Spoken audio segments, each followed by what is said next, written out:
अस्सलामुअलैकुम जी, क्या हाल चाल है आप लोगों की। उम्मीद है जी सब ठीक ठाक होंगे। अगर नहीं भी ठीक तो इंशाल्लाह हो जाएंगे। लाइफ में अप्स एंड डाउन्स चलते रहते हैं तो परेशान नहीं होते। मेरी तरह मैं भी हो जाती हूँ, लेकिन नहीं होना चाहिए। खैर जी, मैं आई थी फार्मेसी पे, मुझे कुछ चीज़ें चाहिए थी, फेस वाश और मॉइस्चराइज़र। फेस वाश मिल गया लेकिन मॉइस्चराइज़र नहीं मिला। खैर वो ऑनलाइन ऑर्डर कर लेंगे। तो यहाँ से फार्मेसी से सीधा मैं डिपार्टमेंटल स्टोर पे आ गई। ऐसा कैसे हो सकता है कि मैं डिपार्टमेंटल स्टोर चेक किए बगैर चली जाऊँ। एक तो मुझे अपने लिए मग चाहिए था, इसके अलावा मैंने अली के लिए कुछ चीज़ें लेनी थी, दलिया वगैरह कुछ उसके लिए, इस तरह की खाने पीने की चीज़ें।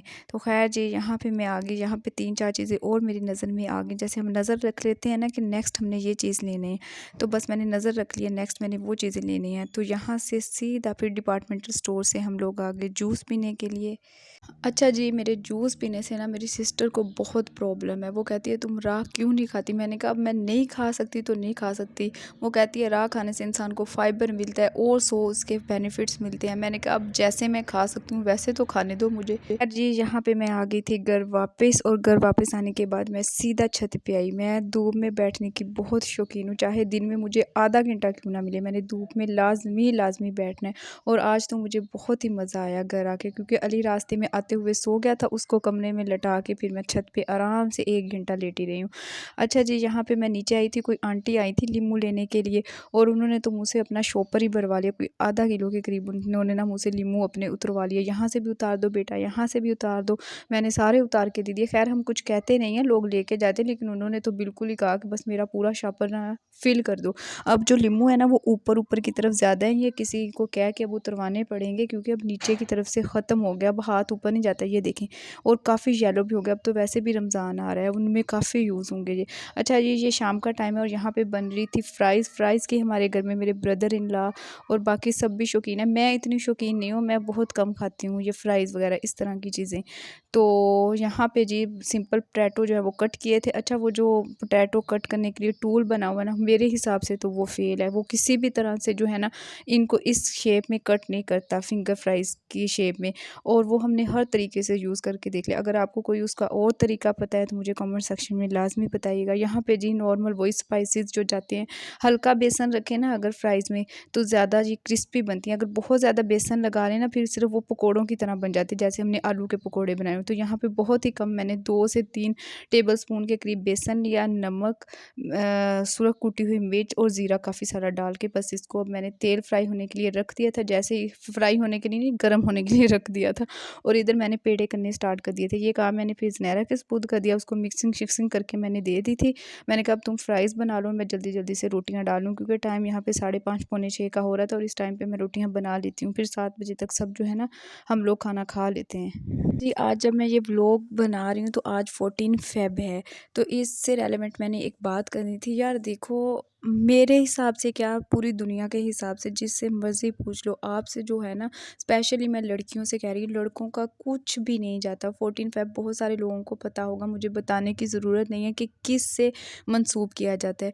तो यार देखो, आपको ना सबसे पहले सबसे ज़्यादा इस दुनिया में मोहब्बत, चाहे आपको अभी मेरी बात समझ में आ जाए चाहे बाद में समझ में आए, बहुत सारे लोग जो है ना मेरी इस बात से जो है ना वो इत्तेफाक करेंगे, मेरे इस बात से एग्री करेंगे कि आपसे ना आपके माँ बाप से ज़्यादा कोई मोहब्बत कर ही नहीं सकता, कोई बंदा इस दुनिया में नहीं है, ठीक है ना। और इसके बाद जी सबसे पहले तो अल्लाह ताला है, फिर इस दुनिया में इस रोए ज़मीन पर आपके माँ बाप हैं, और इसके बाद आपके बहन भाई हैं। और इस गलतफहमी में मत लेना कि अगर कोई आपको बाहर से कह रहा है, वो बस बाहर फ़ोन पे खड़े होकर आपसे कह रहा है हाँ जी जी ये वो फलां ठीक, कल को उसकी मदर या उसकी सिस्टर उसको बात माननी भी चाहिए, मैं ये नहीं कह रही, लेकिन वो ये भी गलत कर रहा है कि वो किसी की बेटी को जो है ना वो वर्गला रहा है। लड़कों को भी सोचना चाहिए, जैसे आपकी अपनी बहनें इसी तरह दूसरों की बहनें हैं, बेटियां हैं। तो खैर जी, मैं लड़कों को इसमें ब्लेम नहीं करती, मैं लड़कियों को कहती हूँ कि आप पे ज़्यादा रिस्पॉन्सिबिलिटी आती है। आप लोग अपने इस बात को ज़हन से निकाल दें कि आपके माँ बाप से ज़्यादा आपसे कोई मोहब्बत कर सकता है। तो प्लीज़ इन चीज़ों के पीछे पड़ के अपने फ्यूचर को, अपने माँ बाप की इज़्ज़त को मत ख़राब करें। घर पे आराम से, अगर आपको उन्होंने यूनिवर्सिटी भेजा हुआ है पढ़ने के लिए तो पढ़ें, अपना फ्यूचर सेट करें, क्योंकि अल्टीमेटली आपकी शादी ही होनी है। और शादी के बाद जो है ना जस्ट आपके काम सिर्फ आपकी इज़्ज़त ही आती है। कल को अल्लाह ना करे आप अपने हस्बैंड के साथ जा रही हो और कोई वो लड़का कहे कि इसका मेरे साथ इस तरह से रिलेशन था, आप अपने किरदार को इस तरह से रखें कि कोई आप पे एक उँगली तक ना उठा सके, ठीक है ना।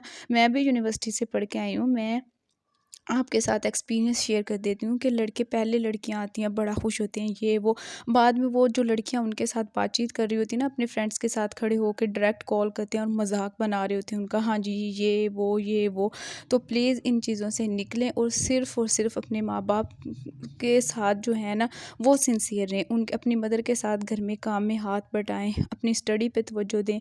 आजकल सोशल मीडिया का दौर है, तो सोशल मीडिया पे कोई ना कोई काम करके छोटा मोटा बिजनेस करें, इन चीज़ों में अपने आप को लगाएं। अच्छा जी, यहाँ पे मैंने बहुत सारा भाषण दे लिया, भाषण देना भी ज़रूरी है यार। अगर मैं यहाँ पे आ रही हूँ, अगर मैं कोई अच्छा पॉजिटिव किसी को कुछ सिखा सकती हूँ तो मैं लाजमी इस पे बात करूँगी, ठीक है ना। हम खुद 5 बहनें हैं, तो मैं इस चीज़ को ना बहुत ज़्यादा जो है ना वो प्रेफर करती हूँ कि लड़कियाँ इन चीज़ों में ना पड़ें।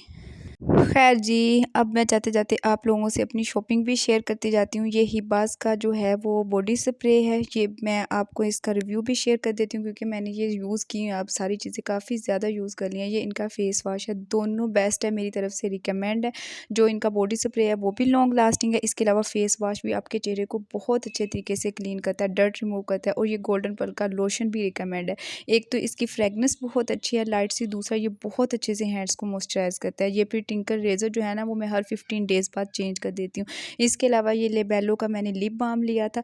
तो होप सो ये थी आज की वीडियो, आप लोगों को पसंद आई होगी। अगर पसंद आई है तो काइंडली चैनल को सब्सक्राइब कीजिए। मिलेंगे इंशाल्लाह किसी नेक्स्ट अच्छी सी वीडियो के साथ। अपना और अपनों का ख्याल रखिएगा। अल्लाह हाफ़िज़।